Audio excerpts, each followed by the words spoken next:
कितने research paper अभी तक छप चुके हैं? मेरे अभी तक रिसर्च पेपर लगभग 25 रिसर्च पेपर से ज़्यादा मेरे इंटरनेशनल नेशनल जर्नल पे प्रकाशित हो चुके हैं। कितनी बुक्स लिखी हैं? मेरी सर 8 किताबें पब्लिश हो चुकी हैं।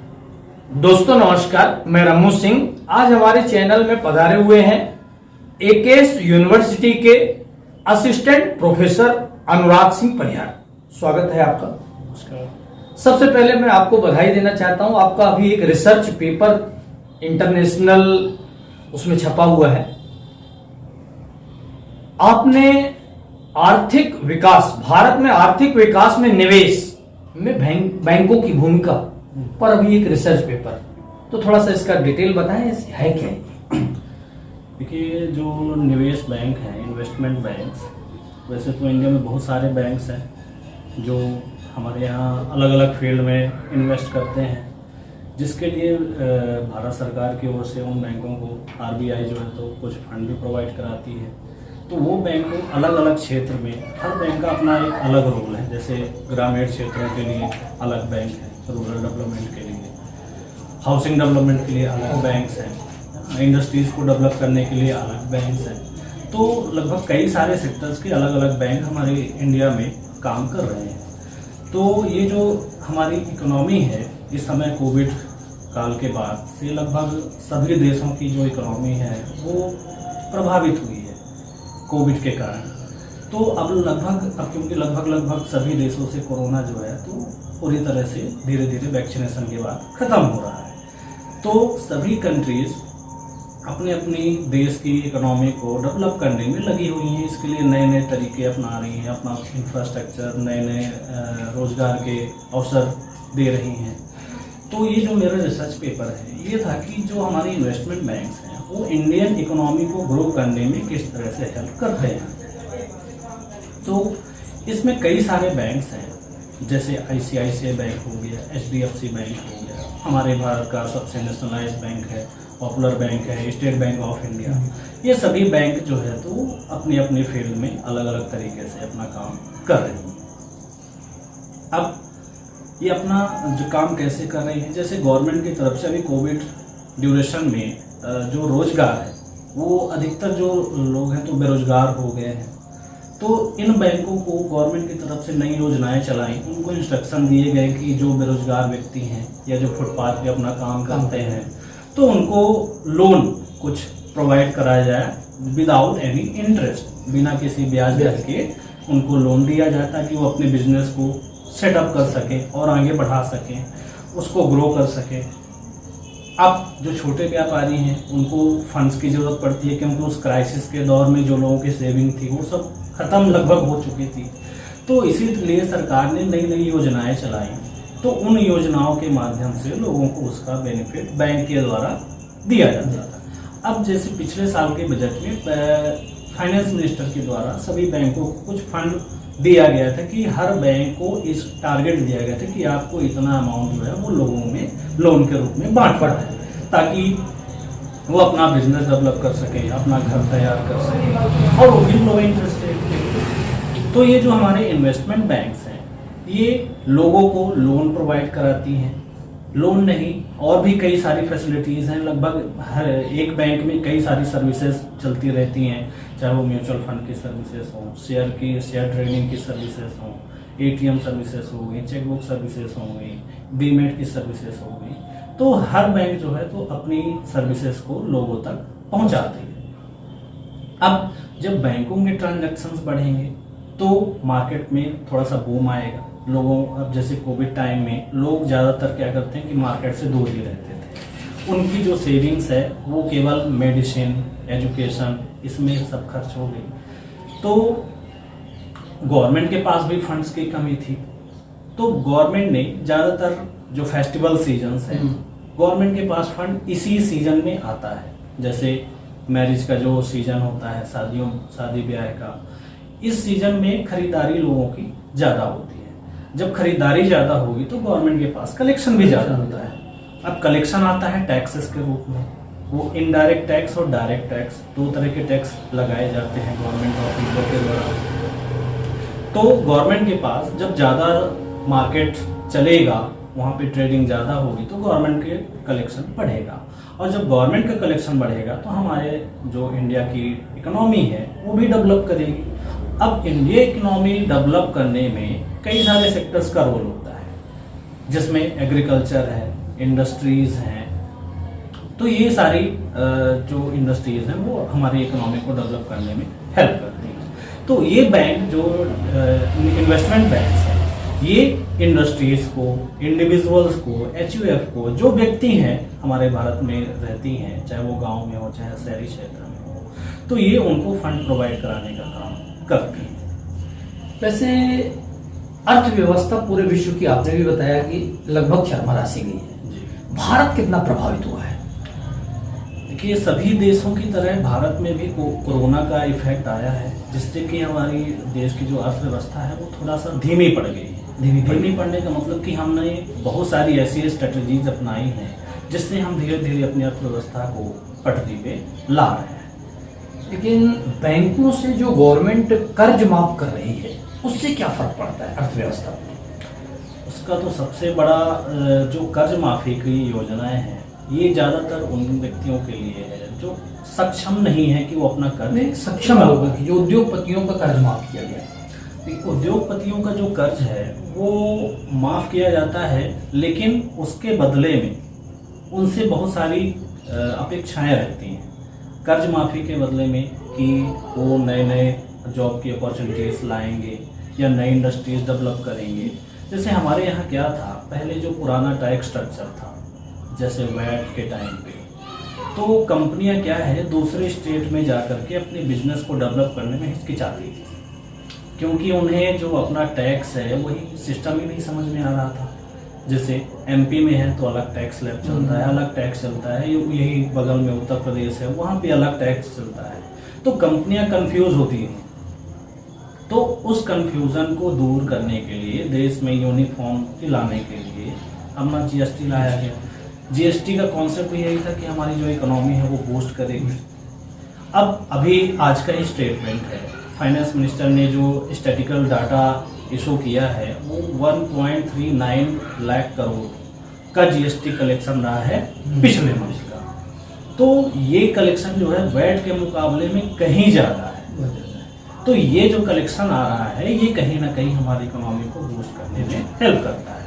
लेकिन जो कर्ज लेकर बैंकों से और विदेश भाग गए हजारों करोड़ रुपए, उससे भी हमारी इकोनॉमी पे क्या फर्क पड़ा होगा? देखिए उससे जो है तो इकोनॉमिक थोड़ा सा प्रभावित तो हुई है, क्योंकि जो देश का पैसा है वो कहीं और चला गया। तो उस पैसे को वापस लाने के लिए, यानी कि जो नुकसान हुआ है जिसको एनपीए बोलते हैं जी, नॉन परफॉर्मिंग एसेट्स, जो डूबा हुआ बैंकों का डूबा हुआ पैसा होता है उसको एनपीए बोलते हैं। तो उस एनपीए को कवर करने के लिए आरबीआई ने अभी इस समय कुछ सख्त नियम जो है तो वो लागू किए हैं। जैसे बिना डॉक्यूमेंट वेरिफिकेशन के या बिना प्रॉपर्टी मोर्टगेज के हुए आपको किसी भी तरह का कोई लोन नहीं दिया जाएगा। या जो गवर्नमेंट की भी योजनाएं हैं, गवर्नमेंट बोलती हैं कि हम आपको फ्री में लोन देंगे, तो वो लोन भी लोगों तक पहुंचता है, लेकिन उसके लिए काफ़ी मुश्किलें आती हैं। तो अब धीरे धीरे जो बैंक हैं, जो आरबीआई है, वो सख्ती अपना रही है कि कोई भी बैंक, चाहे वो सरकारी सेक्टर, गवर्नमेंट सेक्टर का हो, चाहे प्राइवेट सेक्टर का हो, कोई भी बैंक जो है तो वो लोन बिना डॉक्यूमेंट वेरिफिकेशन की या कोई पुख्ता जो डॉक्यूमेंट्स हैं, बिना उसके मॉर्टगेज के लोन नहीं देंगे। चलिए, ये तो हो गई देश की अर्थव्यवस्था पे। मैं व्यक्तिगत थोड़ा सा आपसे बात करना चाहता हूँ। आपका ये रिसर्च पेपर अभी छपा है, इसके पहले भी आपके कुछ रिसर्च पेपर छपे हैं जी, उनके बारे में थोड़ा सा जानना चाहूँ। कितने रिसर्च पेपर अभी तक छप चुके हैं? मेरे अभी तक रिसर्च पेपर लगभग 25 रिसर्च पेपर से ज़्यादा मेरे इंटरनेशनल, नेशनल जर्नल पे प्रकाशित हो चुके हैं। ये रिसर्च पेपर कई जगह पे कॉन्फ्रेंसेस में ही हमने वहाँ पे पेपर अपना प्रेजेंटेशन दिया है। उन जर्नल्स पे, इंटरनेशनल जर्नल्स पे हमारे जो रिसर्च पेपर है वो पब्लिश हुए हैं। वो भी अलग अलग फील्ड के हैं। बेसिकली मैं कॉमर्स का लिखती हूँ, कॉमर्स मैनेजमेंट का, तो मेरे जो पेपर हैं, जो रिसर्च वर्क है, वो कॉमर्स, फाइनेंस और टैक्सेशन फील्ड में है। और कुछ आपने बुक्स भी लिखी हैं? जी। कितनी बुक्स लिखी हैं?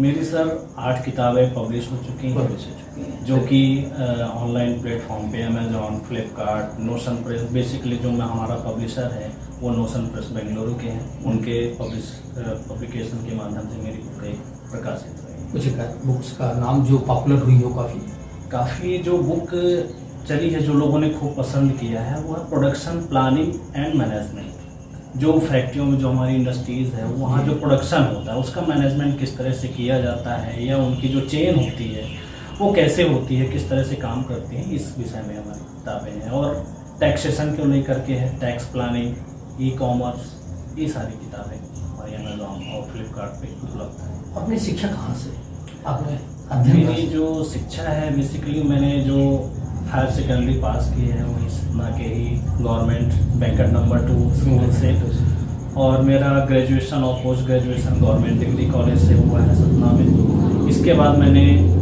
LLB किया है लॉ कॉलेज सतना से, और इसके बाद फिर अभी मैं महात्मा गांधी चित्रकूट ग्राम मध्य विश्वविद्यालय से PhD का शोधार्थी हूँ। और पहली सर्विस कहाँ लगी आपकी? सर पहली बार मैंने टीचिंग फील्ड में ही मैंने सन 2012-13 में मैंने श्री रामाकृष्णा कॉलेज में अपना अध्यापन कार्य शुरुआत किया था। उसके बाद फिर मैं बिट्स कॉलेज में मैंने लगभग 4 साल सेवाएं दी। अब वर्तमान में मैं AKS विश्वविद्यालय में असिस्टेंट प्रोफेसर के पद पे। कॉमर्स ही आप पढ़ा रहे हैं? जी, कॉमर्स और मैनेजमेंट। आगे क्या? सर अभी जो मैं PhD कर रहा हूँ, तो सबसे बड़ी समस्या है, मेरा जो शोध का विषय है वो है GST कलेक्शन।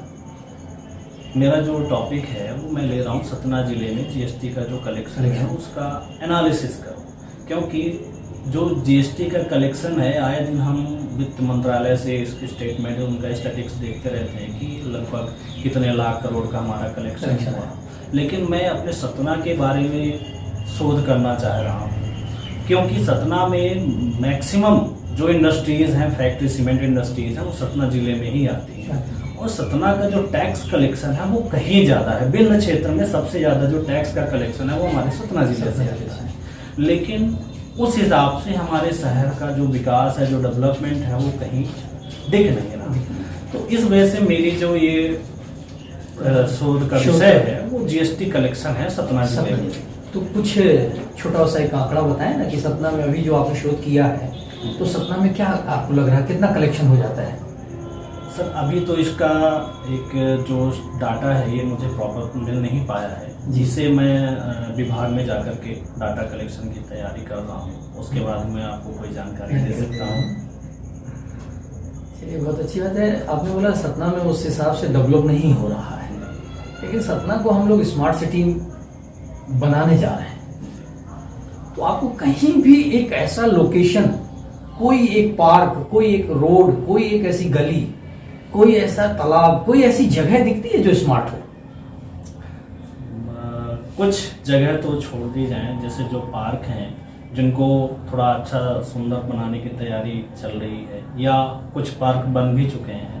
उसके अलावा और भी कई सारी चीज़ें हैं जहाँ पे हमारा सतना अभी बहुत पीछे है। वहीं हम बगल में देखते हैं रीवा जिले को, जो कि सतना से पीछे था और आज की डेट में सतना रीवा से पीछे रह गया है। क्या उम्मीद करते हैं कि सतना में क्या डेवलप होना चाहिए, कैसा डेवलप होना चाहिए? डेवलपमेंट मीन्स कि जो इंडस्ट्रीज़ हैं, यहाँ के जो लोकल पॉपुलेशन है, उनको जॉब अपॉर्चुनिटीज दी जाए, क्योंकि ज़्यादातर कंपनीज यहाँ की करती क्या है कि बाहर से वर्कर्स को हायर करके ले आती हैं, जिससे यहाँ के जो लोकल लोग हैं वो वंचित रह जाते हैं रोजगार से। आज हम लोग सतना में रेलवे में प्लेटफॉर्म नंबर 3 से आगे नहीं बढ़ पा रहे हैं। तो जब तक हम रेलवे की ओर नहीं देखेंगे, हम हवाई सेवाओं की ओर नहीं देखेंगे, तो हमारा डेवलपमेंट कैसे है?